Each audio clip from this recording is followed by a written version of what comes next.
اصحاب الجنه دا یو واقعه ته اشاره ده. اوس عبرتناک واقعه مفسرین لیکي چې دا کومه واقعه ده دا د صنعاء یمن والا واقعه ده. د یمن چې کوم بادشاهي سلطنت دی د دې نه تقریبا دا 15 میله فاصله کې ده.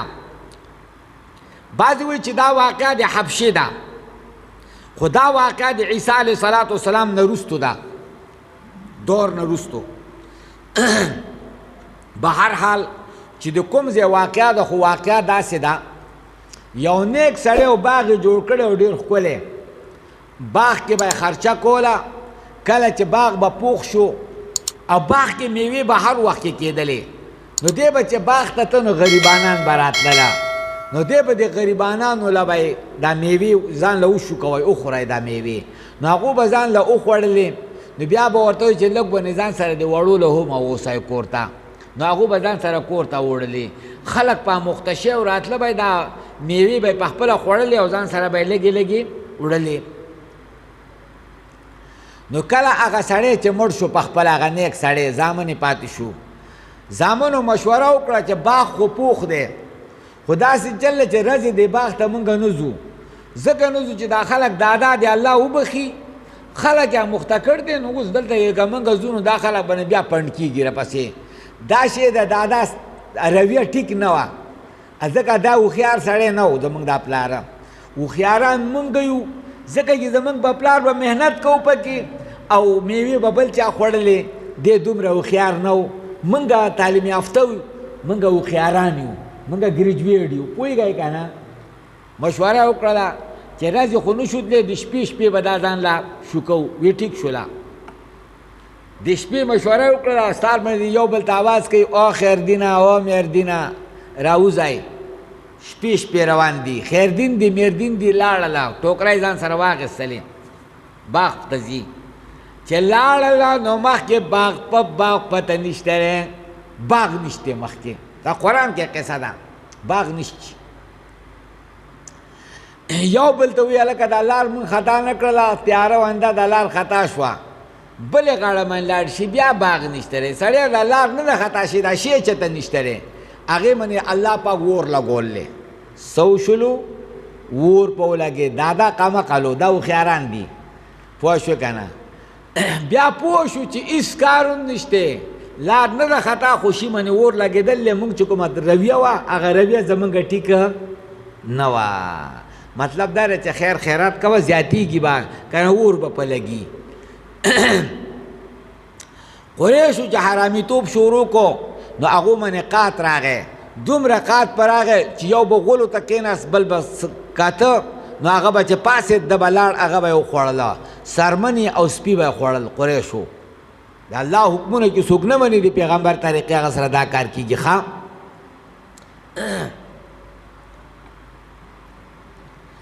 الا بلوناهم، الله وی ما دودا قریش ما وازمولو په لوږې باندې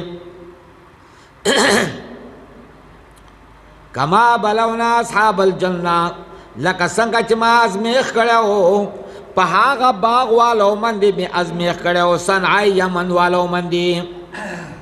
اذ اقسمو کله چې دو قسمونه وخوړل لیصرمنها مصبحین، خامخا موږ به شو کوو د دې باغ میوې مصبحین په وخت سحر کې، یعنی چربانګ چربانګ کې. ولا یستثنون، او انشاءالله یې ونه ویله، یا ولا یستثنون انشاءالله مراد دی. نو انشاءالله خو دلته کې مستحب ده، نو څنګه عذاب راغی نو موږ به دا معنا وکړو ولا یستثنون، د هغه غریبانانو حصه یې جدا نه کړله. یا ولا یستثنون د الله پاک پاکی بیان نه کړله، یا ولا یستثنون کلمه د توحید یې ونه ویله.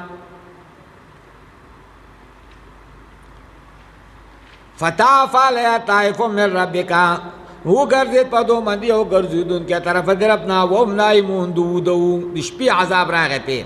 فاصبحت کالصریم، وګرځېد دا باغ په شان د تورې تیارې. دو اواز وکړو مصبحین، په وخت سبا کې یو بل ته اواز کوي، سار مالې یو بل ته سار مالې اواز کوي، ان اغدو علی حرثکم، هلکه وخت راوځئ وی خپل هغه فصل پسې وخت راځئ باغ پسې. ان کنتم صارمین که تاسو شکون کې دی میو. نو فانطلقوا نو لاړل دوی وهم یتخافتون پټي پټي خبرې کوي پټي پټي خبرې کوي چې لالا خبره روکوا د میردین به خبر شي او خیردین به خبر شي د قصاتې باره پسې چې تر رسېدلي پټي پټي. الله يدخلن اليوم مسکین چرته تاسو باندې نن غریب سړی چته رانشي غریبانان به خبر شي.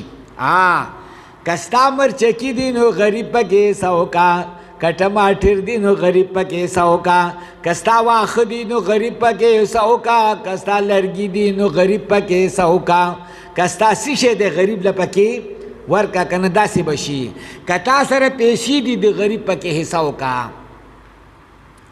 وغدوا على حرد قادرین او وګرځېدل دوی على حردنا پشکولو د دې باغ باندې قادرین قدرت لرونکي یا وګرځېدل دوی على حردنا یا حرد دغه باغ نوم دی په دغه باغ باندې قادرین قادران چې مونږ به چاله څه شی ورنکو یا په منع د دې باندې یا وګرځېدل دوی په منع کولو د غریبانانو نه قادرین قادران چې مونږ به نن غریب ته څه شی ورنکو ټول به کور ته راوړو. فلما رأوها هر کله چې دو باغ ولیده دو ویل انا لضالون مونږ خطا شو یا سړی لار خطا کړ دی لار خطا شوله. بل نحنو محرومون چې سوچ وکړه پر دې پلو ګرځې یا سړی مونږ محروم شو غرق شو لار خو حق ده خو مونږ نقصان وکړو.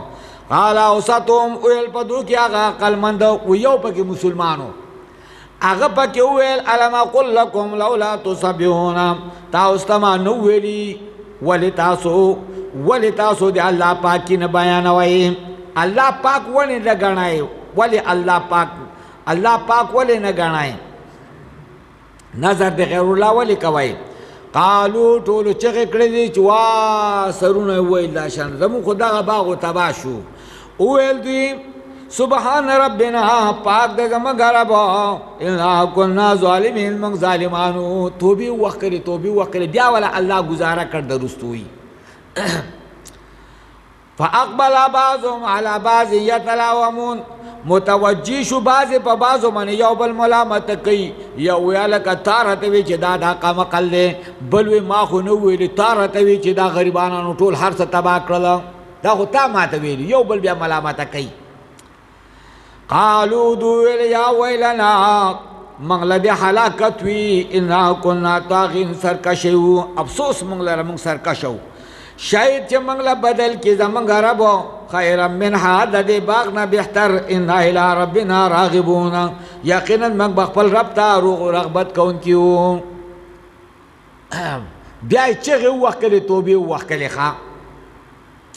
کذالک العذاب الله وی دقه شانته عذاب د پاره د مشرکینو دی او عذاب د آخرت ډېر لوی دی. لو کانوا یعلمون کاش کې دو پوهېدلې دا د باغ والو چې هغو د الله نه فرمه د الله حق یې پکې نه ورکولو زکات پکې نه ورکوي خیرات پکې نه ورکوي نو دقه شانته به کېږي او که ته ورکوي نو زیاتېږي به. ان المتقین بېشکه متقیان په نزد رب باندې دو دپاره جنت النعیم هغه باغونه د نعمتونو دي